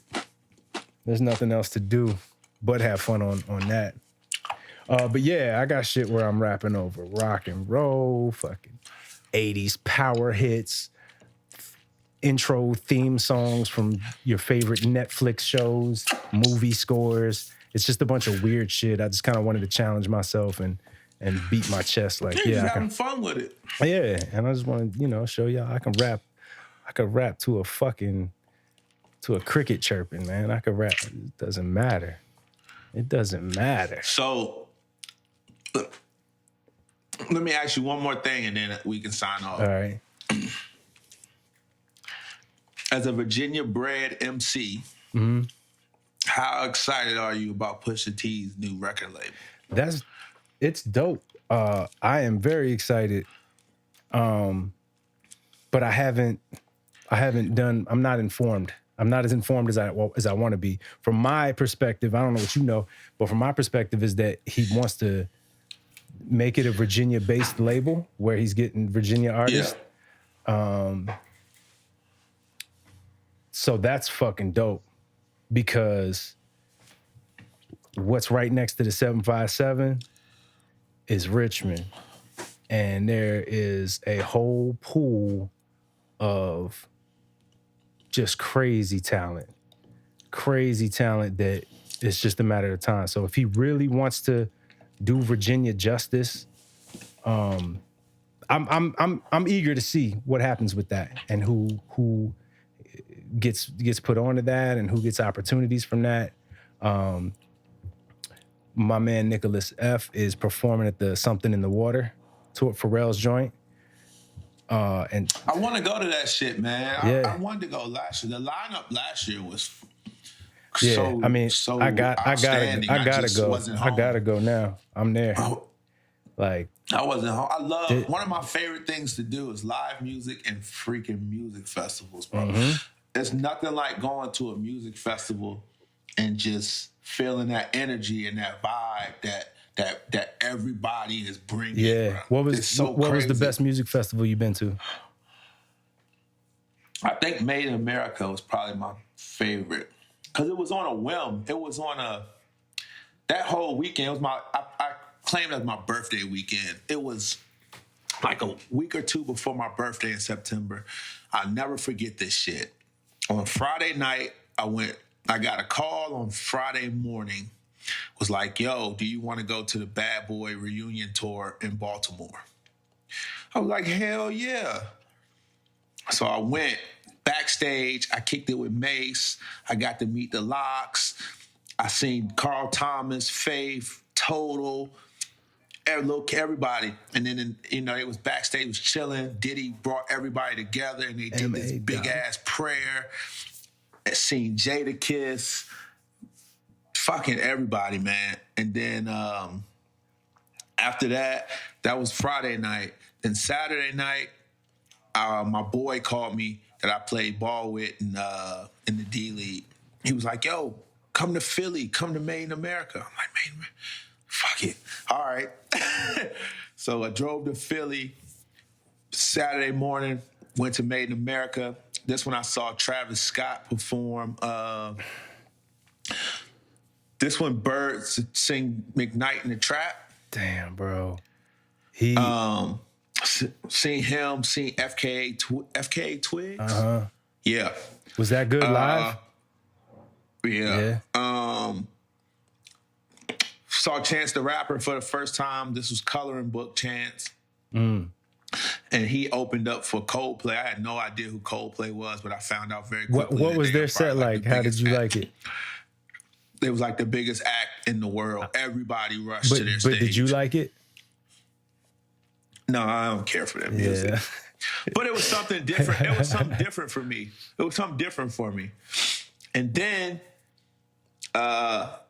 Sunday, I was with my homeboy. Sunday, my boy was like, yo, I was going to New York already because he went with me Friday, Saturday. But he was just going to go to New York on Sunday.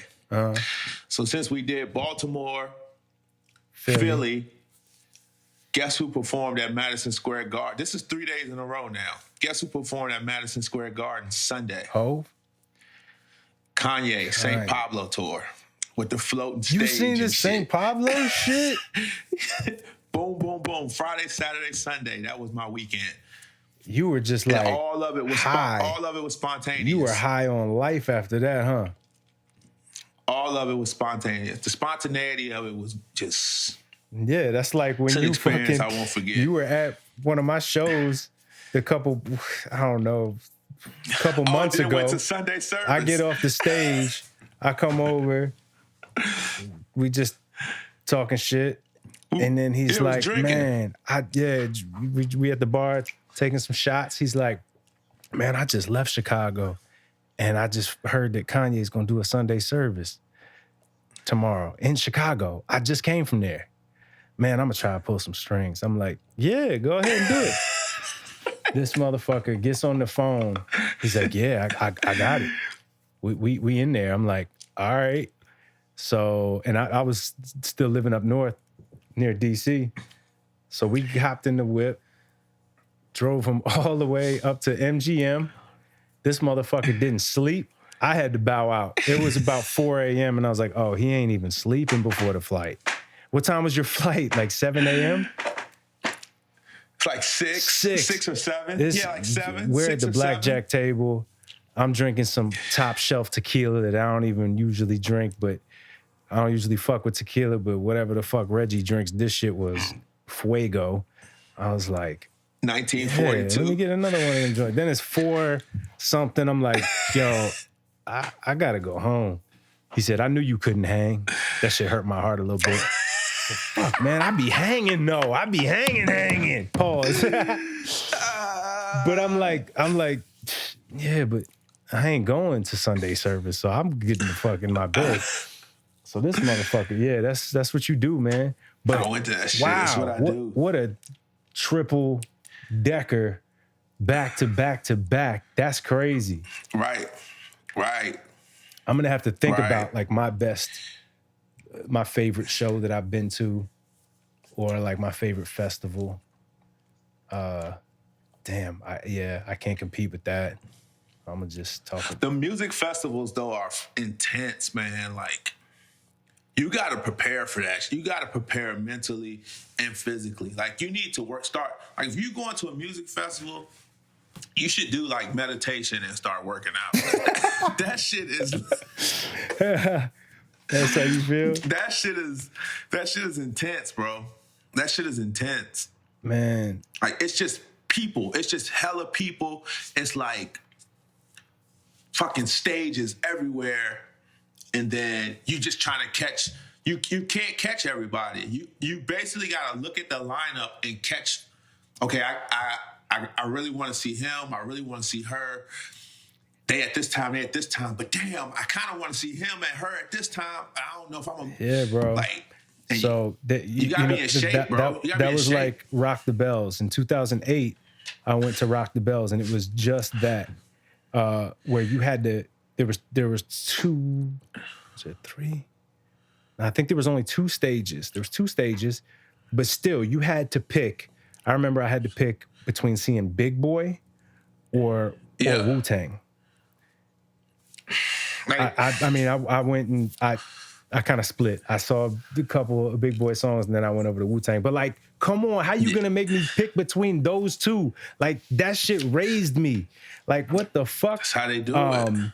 I mean, that's how Lollapalooza was. So yeah, I mean, Rock the Bells, bro. That was like supposed to be my biggest break of my career. I was going to perform on the Rock the Bells that got completely shut down midway through the tour, and which was when I was supposed to get put on in Maryland. They had Kendrick, Drake, J. Cole, and then everybody else in like the greats of the greats, minus like Jay-Z and Eminem. I think Nas was still on it because when I went, I saw Nas. It was supposed to be Nas and Damian Marley, but that's who closed it out.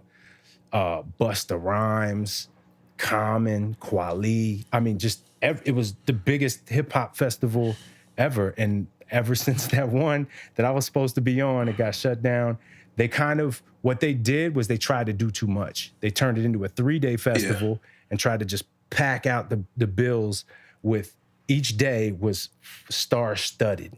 Like That's how Lollapalooza and Made America and stuff is too. Yeah. But they usually have like 1 or 2 big names per day.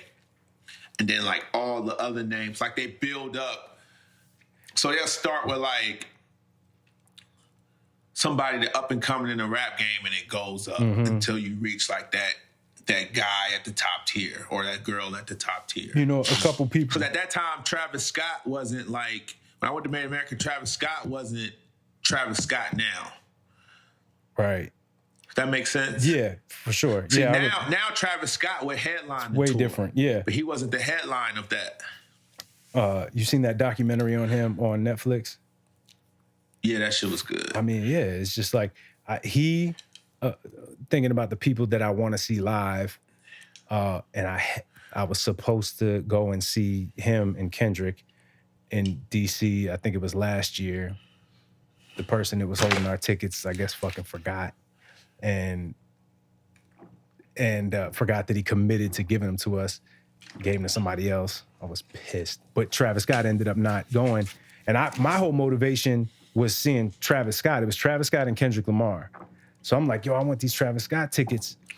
Kristen got me the tickets, and she's like, oh, this is Kendrick Lamar's tour. I'm like, what the fuck? What? Oh shit, let me change my whole narrative. We're going to the Kendrick Lamar show, but I just wanted to see, I'm a student of the game. And I really pride myself on my live performance. And I know Travis Scott is one of the best. How was his performance when you saw him? So I'm sure he's grown since I saw him, because I heard Astro World was crazy, but they had roller coasters on stage and shit. That looked crazy. He was just energy, man. People was fucking like a fucking mosh pit when he performed. Like, yeah, it was almost like on some rock shit. Yeah, like, no, that's why I'm so intrigued, because one of my favorite artists of all time is Jim Morrison from The Doors, and you know, he used to intentionally start riots and see what he could do with his power on stage. So basically, that's what Travis Scott kind of did, like a fucking riot. That's awesome. It was crazy. The first time I only seen Kendrick once. I've never seen Kendrick. And I saw Kendrick. So I know we keep talking about fucking Drake. So in one of Drake's songs, he said they wanted me to do something. He said, but instead he said they wanted like an R&B act on the tour, but instead I brought Kendrick and Rocky. He's like, I don't know if you remember that bar. I have to find it. So this was like 2012, bro. Damn. And Kendrick and Rocky opened up for him on that tour, and I seen Kendrick. This before Kendrick or A$AP Rocky blew up. And but my favorite show, I've seen Jay-Z like 5 times. Damn. I've seen Nas, I think 3 times.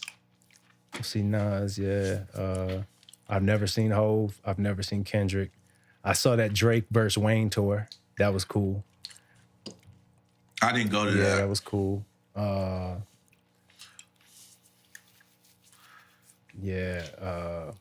seen Common a bunch of times. Common is one of my favorite live hip hop. Yeah, you just took your mom to see Common. Yeah, man. She fucking loved it. That was dope. Yeah, that was dope too, because he was pairing his tour with his book that he released, and she read the book. So he made his show kind of like a mini Broadway play. He was in between. So was he talking about AI and stuff? And with AI, we can change the world. AI. No, he wasn't, but he was doing like spoken word in between songs. It was cool as shit. But the girl that opened for him, Mumu Fresh, Her name is Maimuna Youssef, but she goes by Moo Fresh. I'm actually not sure. I think if you're gonna look her up on digital platform, it's Maimuna Youssef. Dog, I could have left after her set. I had chills. She had this song about Sandra Bland. Very powerful stuff. And there are, what I'll say about her, we'll have to put her on the playlist this week. What I'll say about her is there are very few artists that can sing just as well as they can rap. And she is right up there with like Lauryn Hill when you're just talking about skill set. I mean, you know, I don't know. Who else you think is up there in that category? Don't say Drake. Singing rap?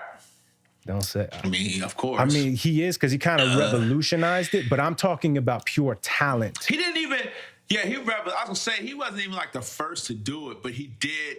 He took it to another level. Because the first person I recall singing, rapping is Usher. On They call me USHERRAYMOND. And baby, tell me what you want to do with me. Jodeci. Got a nigga feeling like Jodeci every time that you roll me, holding me, trying to take control of me, nice and slow. You know, never let go, never messing up the flow. This is how the hook go. Let me take it to a place nice and quiet.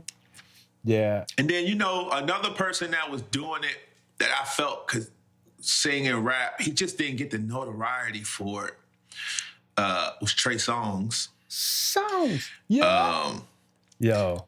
Your face is amazing. Blazing hot like Cajun, and all I need is a minute. Please, no gimmicks. Please, no gimmicks.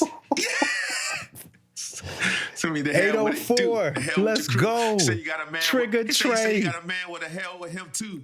The seat's a seashell, the whip the sea blue, and you can swim through. Ain't a lot of women that I can't swim through. You can't tell me that I don't tempt you. We say, what do you say? Grip them legs back, call you pliers. Yeah, Trey Songz. 2-4 chrome up under the tire. Oh my God. And my goal is to make you come. Finish that rum. Hey, who said Trey Songz ain't fire? Oh my goodness. Yo, he changed the game. That's what I'm saying, bro. That's what I'm saying. He changed the game. He didn't get the credit. Well, he was like... He didn't get the credit. He was like the... And then he was doing the mixtapes when he was jacking people's beats. Oh my God. Dude, that's my favorite Trey Songz era. That's my favorite. What he did, I gotta find them joints, man. I got them on an old CD somewhere. You can go on that Piff.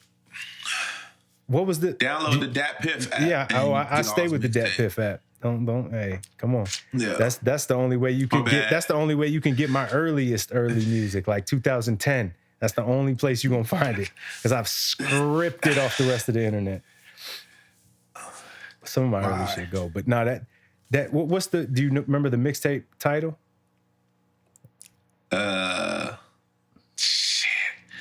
Not the rapping ones. I know the Anticipation series was pretty big. What was the one where he was going, like he went on the, you can have whatever you like. Yeah. It's one of them jacking for beats. Yo, his mixtapes be better than his albums. Yeah. That's a conversation for another day. Mixtapes versus albums. Yeah, I'm right there down. Chris Brown, he's good at rapping. But I think Chris Brown's pretty solid. I don't know. But yeah, Drake revolutionized it. He did. I don't know. I have to check your girl out. But when you're oh, she's fire. But when you're talking about just the level, the talent levels, because Drake, he got better over time with his singing, and I'm pretty sure he had a vocal coach and stuff, which, you know, I would too if I was in his position. Now, that's not a knock. That's all I'm saying. Like, this girl has a voice that will floor you, where you're like, oh, shit.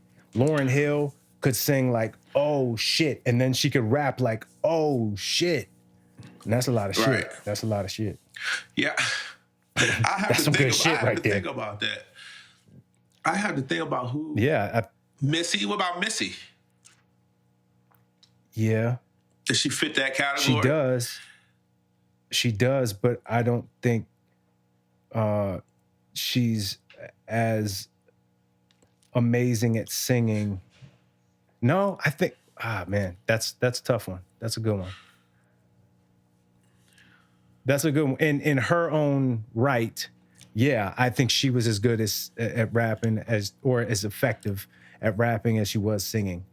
I just think if you compare Lauryn Hill's singing ability to Missy's singing ability, obviously Lauryn Hill is better there.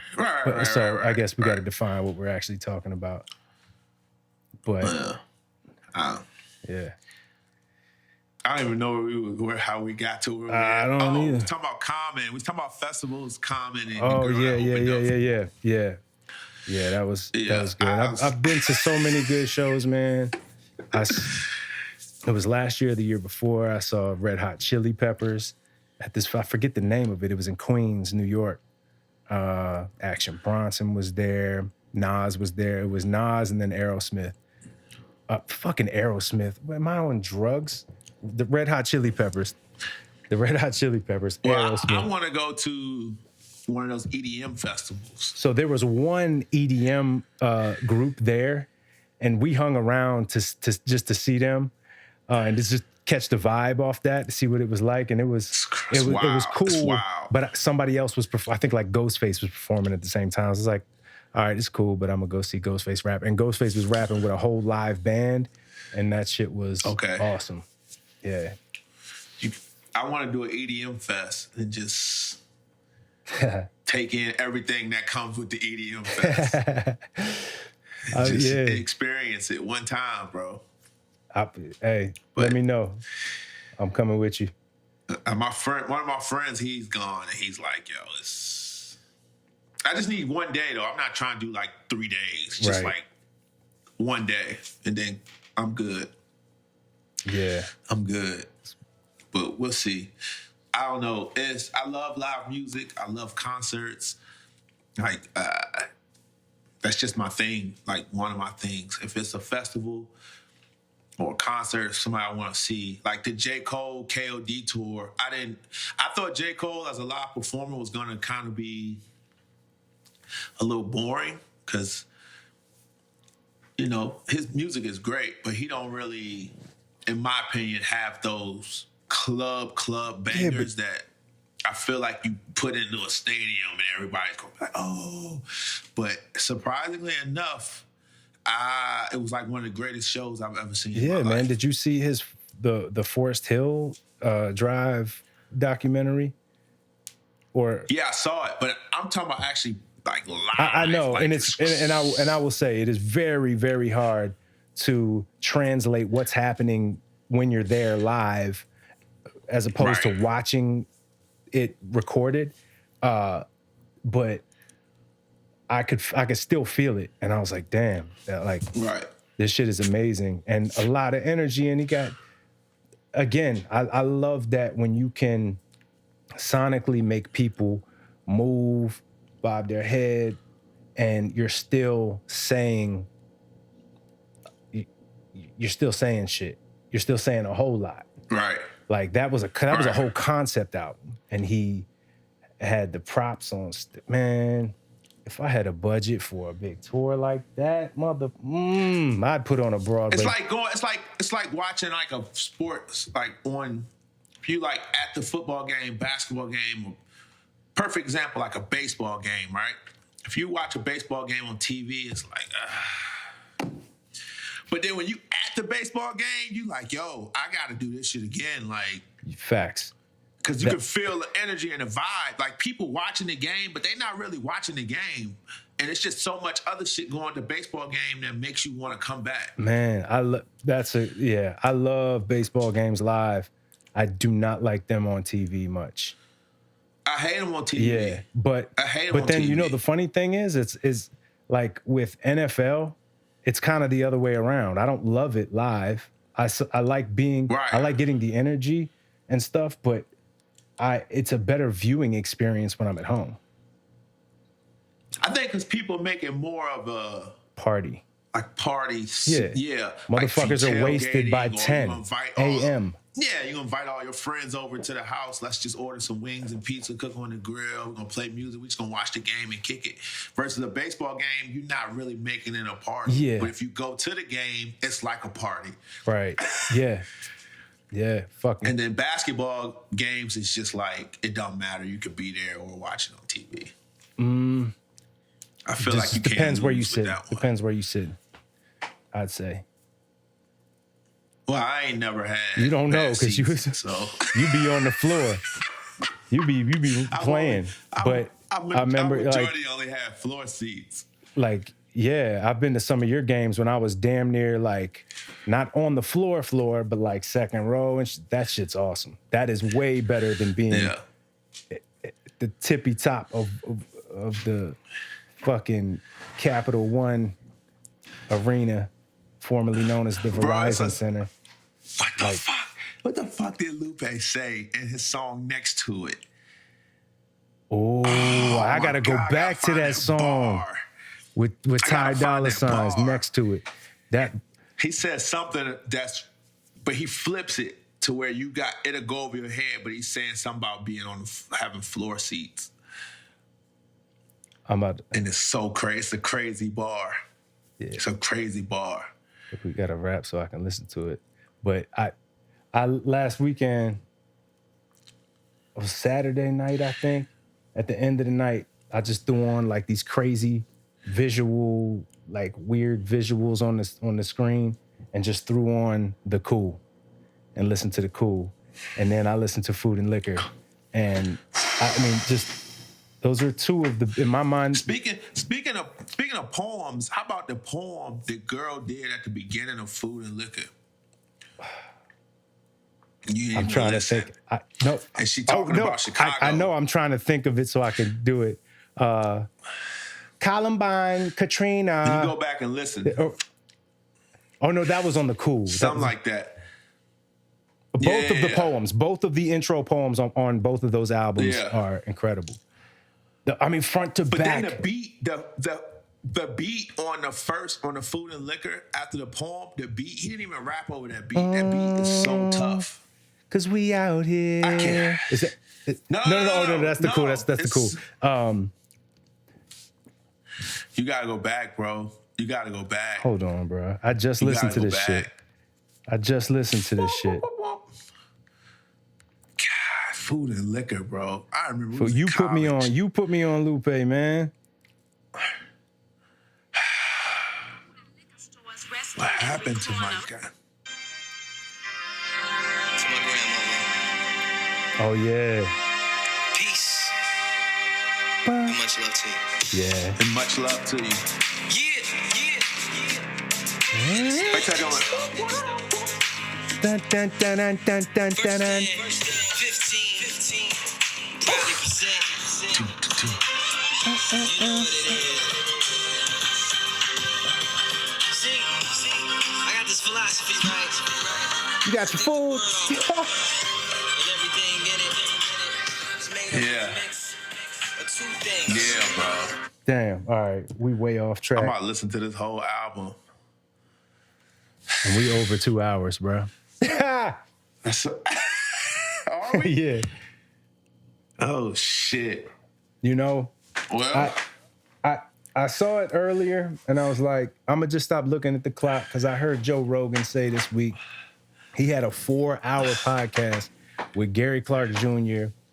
and Suzanne Santos, and it was a great podcast. And he's just like, I don't have a boss. I don't have anybody telling me that I don't need to do this.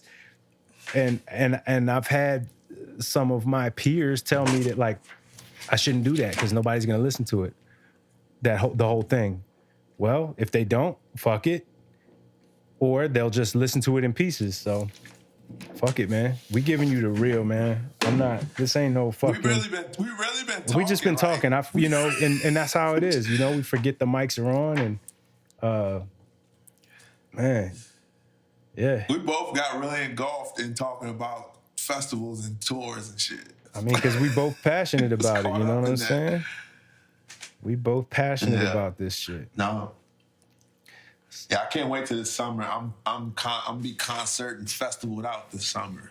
Man. So let me know if you along for the ride. Hey, I'm along for the ride, bro. Definitely the EDM joint. I gotta learn how to do that it's gonna EDM. Be a nationwide tour. Those EDM chicks be beating their feet though. Have you seen them do the dance?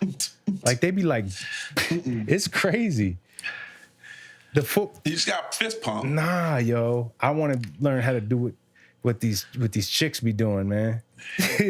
Nah, just fist pump, smoke a little weed, hit the DMT, and just enjoy life. Hit the toad.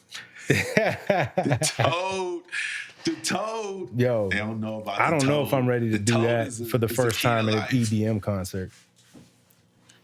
Bro, I've seen like if you did a toad clips on Barstool Sports of people in the front row of the EDM joint. And they're like, oh, they high off other shit, bro. Like on some crazy shit. You can't do the toad and be like this at an EDM. Like, you ain't gonna be. Maybe some edibles. I'll start with some edibles. You know, you might do some shrooms and some shit. A little bit of shroomage. But the toad is everything. Another conversation, another day. This has been Synonymous episode 6. This has been Synonymous episode 6. We out of this bitch, man. Peace, y'all.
Told you I'm on everything.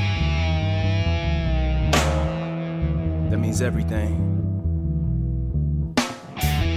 Yeah, and I'm on it. That's everything that I wanted. If I want it, I'ma get it, I'ma own it. Feel good living in the moment, zoning. Going to a place that ain't nobody been to. Gotta move my feet, gotta sprint to. At the end of the month, rent due. I can't lend you no piece of change. I wanna be the change, so we all rich. Giving you my 2 cents and my movement and my all, bitch. I mean all this, it don't mean shit. None of this shit I can leave with. None of these things I can take when I leave. I'm leaving you something to dream with. I mean dream. Dream big and go get that. You got one life, so go live that. Don't come twice, so don't sit back and don't take breaks, no Kit Kat. Don't go and follow where them at. I went there, I ain't been back, cause that shit whack. No, I ain't looking at somebody else. I'm lifting them up like a bench rack. Wrist wraps, life's a bitch and that's big facts. And she getting bitch slapped. Yeah, life hit back, fuck that, fix that, take that, get back. Fix that, take that.